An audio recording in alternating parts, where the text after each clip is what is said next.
اعوذ باللہ من الشیطان الرجیم بسم اللہ الرحمن الرحیم الا ان اولیاء اللہ لا خوف علیہم ولا هم یحزنون۔ جب ظلم و ستم دنیا پر حد سے بڑھ جائے گا اور جغرافیائی طور پر بھی، زمین پر بھی اور آسمان پر بھی بہت ساری تبدیلیاں رونما ہو جائیں گی، اللہ رب العزت کو اپنی مخلوق پر رحم آئے گا، ترس آئے گا، تو وہ زمانہ بالکل قریب آ جائے گا جب حضرت امام مہدی رضی اللہ تعالی عنہ کا ظہور ہونا ہے۔ پھر وہ علامات بھی ظاہر ہوں گی۔ پھر منی میں جو شدید لڑائی ہو رہی ہوگی، خون ریزی ہو رہی ہوگی، اس وقت بھی ایک ہاتھ ہتھیلی ظاہر ہوگی اور لوگوں کو بتایا جائے گا کہ تمہارا امیر اللہ رب العزت نے فلاں بن فلاں کو، یعنی محمد بن عبداللہ المہدی رضی اللہ تعالی عنہ کو بنا دیا ہے۔ وہاں پر جو قتل عام ہوگا دونوں طرف سے، تو جو اللہ کے محبوب بندے اللہ رب العزت کے ولی ہوں گے ان کی تعداد تقریباً 313 ہوگی جو بچ جائیں گے، باقی جامع شہادت نوش کر جائیں گے۔ پھر بیت اللہ شریف میں آئیں گے تو وہاں 7 افراد حضرت امام مہدی رضی اللہ تعالی عنہ کے ہاتھ مبارک پر بیعت کر چکے ہوں گے۔ پھر یہ 313 افراد بھی بیعت کریں گے۔ حضرت سیدنا امام مہدی رضی اللہ تعالی عنہ عشاء کی نماز کے بعد ممبر پر تشریف لائیں گے اور حضور اکرم صلی اللہ تعالی علیہ وآلہ وسلم کی طرف سے آئے ہوئے انعامات جو ہیں وہ لوگوں کو دکھائیں گے، جس سے لوگوں کے دل، لوگوں کی روحیں، لوگوں کی طبیعتیں جو ہیں وہ خوش ہو جائیں گی۔ سیدنا امام مہدی رضی اللہ تعالی عنہ ایک فصیح و بلیغ خطبہ ارشاد فرمائیں گے جو لوگوں کی آنکھیں کھل جائیں گی اور ان کے کان بھی کھل جائیں گے، اور پتہ چلے گا کہ آپ سرکار کتنے بڑے عالم دین ہیں اور کتنے بڑے اللہ رب العزت کے ولی کامل ہیں۔ تو خطبہ کے بعد پھر لوگ حضرت امام مہدی رضی اللہ تعالی عنہ کی جماعت میں شامل ہونا شروع ہو جائیں گے۔ نظام عالم جو ہے اس میں تبدیلی آنے والی ہے، نیو ورلڈ آرڈر کا دور دورہ ہوگا۔ یہ وہ تبدیلی ہوگی جو صرف دنیا پر ہی نہیں بلکہ اللہ رب العزت کی جناب کی طرف سے آئے گی کہ ہم نے دنیا کے نقشے کو تبدیل کرنا ہے۔ اپنے ولی کامل حضرت امام مہدی رضی اللہ تعالی عنہ کے ہاتھوں سے دین اسلام کا عروج ہونا ہے۔ حضرت سیدنا امام مہدی رضی اللہ تعالی عنہ دیر نہیں فرمائیں گے، آپ لوگوں کو ڈسپلن میں لائیں گے۔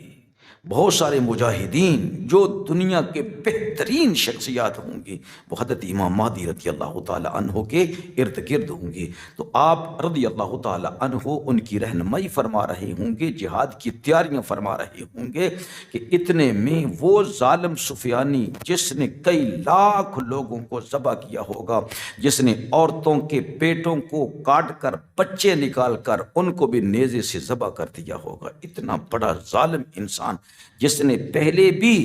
حضرت امام مہدی رضی اللہ تعالی عنہ کو پکڑنے کے لیے مدینہ شریف پر یلغار کروائی ہوگی، اور امام مہدی رضی اللہ تعالی عنہ وہاں سے بھاگ کر مکہ المکرمہ میں روح پوش ہو گئے ہوں گے۔ ابھی حضرت امام مہدی رضی اللہ تعالی عنہ کا ظہور نہیں ہوا ہوگا،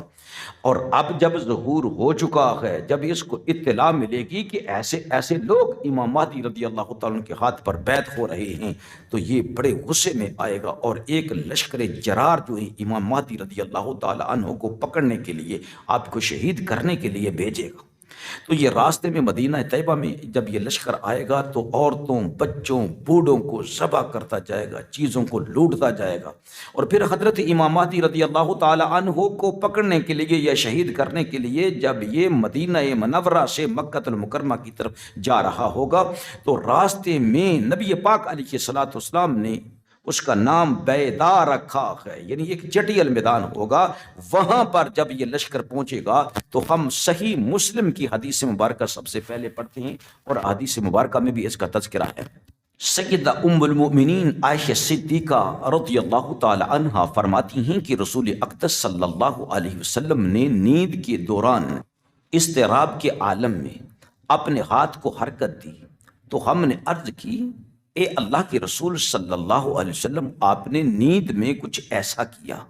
جو پہلے آپ نے نہیں کیا تھا، یعنی آپ پہلے ایسا نہیں کیا کرتے تھے۔ تو آپ رسول اقدس صلی اللہ علیہ وسلم نے ارشاد فرمایا، یہ عجیب بات ہے کہ آخری زمانے میں میری امت میں سے کچھ لوگ بیت اللہ کی پناہ لینے والے قریش کے ایک آدمی کے خلاف کارروائی کرنے کے لیے بیت اللہ کا رخ کریں گے، یعنی وہ سفیانی اپنے لشکر کو بھیجے گا، یہاں تک کہ جب وہ چٹیل میدان بیدا میدانی حصے میں آئیں گے تو انہی زمین میں دھنسا دیا جائے گا۔ ہم نے عرض کی، اے اللہ کے رسول صلی اللہ علیہ وسلم، راستہ تو ہر طرح کے لوگوں کے لیے ہوتا ہے۔ آپ نے فرمایا، ہاں،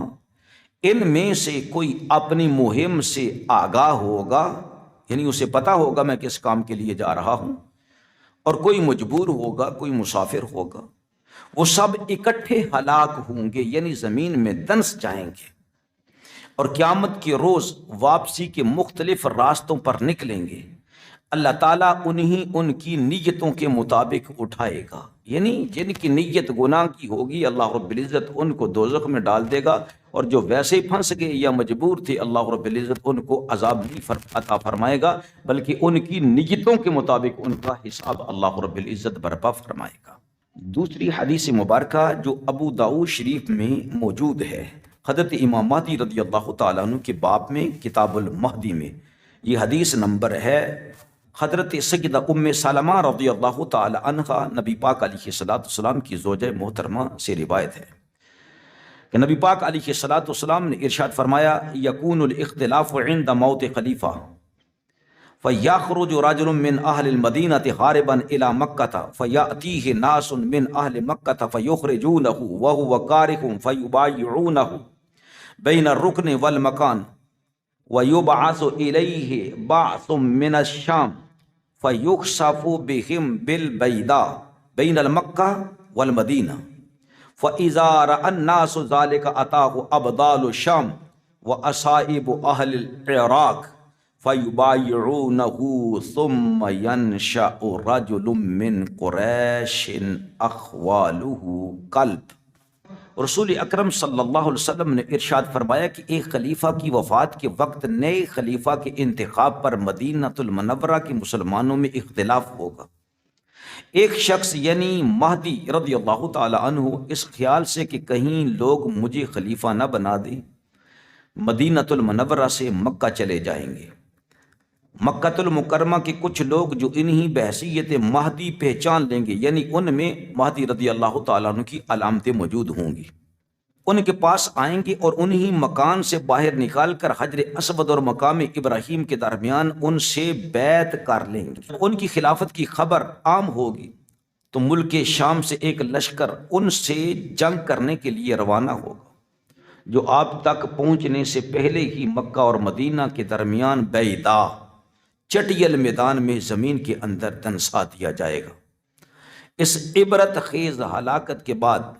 شام کے ابدال اور عراق کے اولیاء آ کر حضرت امام مہدی رضی اللہ تعالی عنہ کے ہاتھ پر بیعت خلافت کریں گے۔ بعد ازاں ایک قریشی النسب شخص یعنی سفیانی جس کی ننہال قبیلہ کلب میں سے ہوگی خلیفہ مہدی، اور اس کے اعوان و انصار سے جنگ کے لیے ایک لشکر بھیجے گا۔ تو یہاں پر بھی پتہ چلا کہ یہ لشکر جو سفیانی کا ہے یہ زمین دوز ہو جائے گا، یعنی زمین میں اس کو دنسا دیا جائے گا۔ علماء کرام فرماتی ہیں کہ اس لشکر کا زمین میں دھنسنا فتنہ سفیانی کی نشانی ہوگی، اور سفیانی کا خروج دراصل حضرت امام مہدی رضی اللہ تعالی عنہ کے ظہور کی علامت ہوگا۔ اور اس سلسلے میں بہت ساری احادیث مبارکہ تواتر معنوی کے ساتھ وارد ہوئی ہیں، اور اس پورے لشکر میں سے صرف ایک شخص زندہ بچے گا جو لوگوں کو آ کر لشکر کے زمین میں دنس جانے کی خبر دے گا۔ اور کسی روایت میں ایسا بھی ہے کہ دو شخص بچیں گے، جو ایک آ کر حضرت امام مہدی رضی اللہ تعالی عنہ کو خبر دے گا اور دوسرا جا کر سفیانی کو خبر دے گا۔ اور علماء فرماتے ہیں کہ فَلَا يَنْجُو مِنْهُمْ إِلَّا الْمُخْبِرُ عَنْهُمْ، کہ صرف ایک بندہ ہی بچے گا جو کہ خبر دینے والا ہوگا، اور کسی روایت میں ہے کہ دو بندے بچیں گے۔ لیکن اس روایت پر ایک اعتراض وارد ہوتا ہے کہ اس میں خروج سفیانی کے متعلق یہ ذکر کیا گیا ہے کہ وہ مغرب سے خروج کرے گا، بلکہ طبرانی نے اپنی کتاب الاوسط میں حضرت ام حبیبہ رضی اللہ تعالی عنہا سے اس سلسلے کی روایت ذکر کی ہے، جس میں یہ مذکور ہے کہ وہ مشرق سے خروج کرے گا، اور یہ بظاہر تضاد ہے۔ سید برزنجی رحمۃ اللہ تعالی علیہ نے اس تعارض کو دور کرنے کی کوشش کی ہے، چنانچہ وہ تحریر فرماتے ہیں کہ اس کی تعویل یوں کی جا سکتی ہے کہ سفیانی کی طرف سے بھیجا جانے والا لشکر روانہ تو عراق سے ہوگا، لیکن چونکہ اس لشکر میں اہل شام بھی ہوں گے، اس لیے ان کی طرف نسبت کرتے ہوئے بعض مقامات پر اس لشکر کو شامی کہہ دیا گیا ہے۔ العشاء صفحہ نمبر 208۔ میں نے عرض کیا کہ بعض روایات میں ہے کہ 2 آدمی بچیں گے، جن میں سے ایک تو سفیانی کے پاس جا کر یہ بری خبر پہنچائے گا۔ بری خبر کیا؟ کہ یہ سفیانی کے حق میں بری خبر ہوگی، ہمارے حق میں تو یہ اللہ رب العزت کی رحمت ہوگی۔ اور دوسرا شخص جو ہے حضرت امام مہدی رضی اللہ تعالی عنہ کو جا کر یہ خوشخبری سنائے گا۔ جب حضرت امام مہدی رضی اللہ تعالی عنہ اس خبر کو سنیں گے تو فرمائیں گے کہ ہاں اب خروج کا وقت آ گیا ہے، سبحان اللہ۔ چنانچہ وہ وہاں سے نکل کر مدینہ منورہ پہنچیں گے، اور بنو ہاشم کے جو لوگ قید ہو چکے ہوں گے انہیں آزاد کروائیں گے، اور دیکھتے ہی دیکھتے پوری سرزمین حجاز کو امام مہدی رضی اللہ تعالی عنہ کا لشکر جو ہے وہ فتح فرما لے گا۔